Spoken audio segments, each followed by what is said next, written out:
The words rang out sharp and cold across the marble lobby. "Get out of my lobby. This place isn't for your kind." They weren't whispered. They weren't a slip. They were spoken like policy, loud enough for everyone to hear. Martin Cole, manager of the Aurora Grand Hotel in downtown Seattle, stood tall behind the front desk, arms folded, his face set with judgment. He wasn't hiding his disdain. His words weren't meant just for her. They were meant for everyone watching, and they all heard them.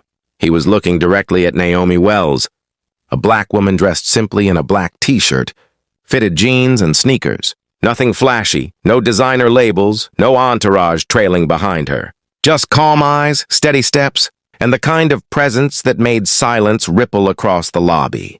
What Martin didn't know, what not a single one of his clerks or guards or guests knew, was that in exactly 9 minutes, this woman would have the power to end his career, and she was about to use it. But before we get there, let's rewind. Naomi pushed through the glass doors of the Aurora Grand with quiet certainty.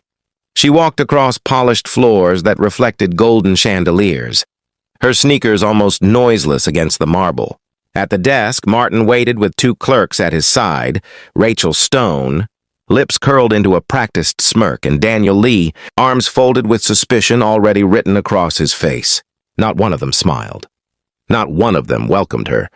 They just scanned her from head to toe, eyes whispering one question: does she even belong here?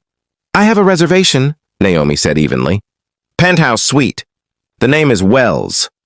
Martin squinted as though the words themselves offended him. "That's a very high-tier room," he said slowly.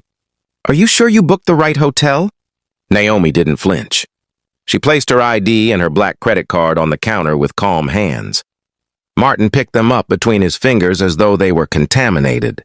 "Strange," he muttered loud enough for his staff to hear. "This looks suspicious." Rachel's hand pressed a discreet button under the desk. "Security," her voice carried through the intercom.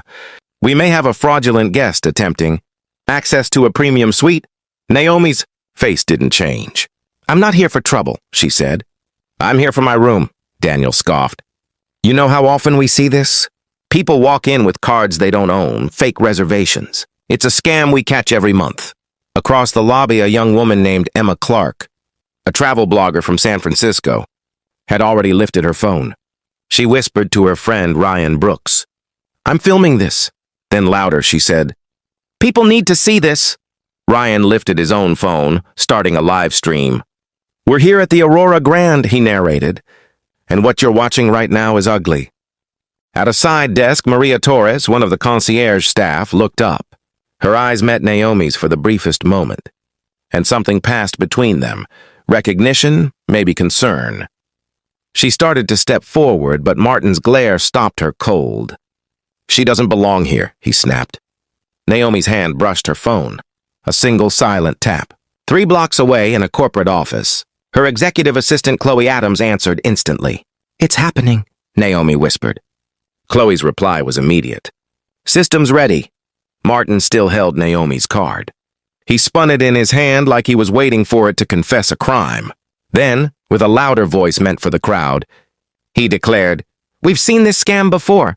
Fake names, stolen cards, but not this time." He handed the card to Daniel. "Lock it up." Daniel grinned as he carried the card to a steel safe behind the counter. He placed it inside with unnecessary force, slamming the door shut. "You're done here," he smirked. Emma gasped into her phone. "They just stole her card." Ryan added for his live stream, "This isn't policy. This is theft." Naomi stayed perfectly calm. "You're going to regret this," she said quietly. The words stirred something in her memory. Years earlier, in Atlanta, she'd walked into a hotel lobby in sweatpants after a long flight, only to be told she didn't look like someone who could afford the room. That night she slept in her car. The next morning, she began drafting a business plan. It would grow into one of the largest hospitality groups in the country. And now she stood in one of her own lobbies, facing the same assumptions, the same dismissive tone from the same kind of man. Martin leaned forward, lowering his voice to sound threatening. "Your reservation's canceled. We don't tolerate deception here.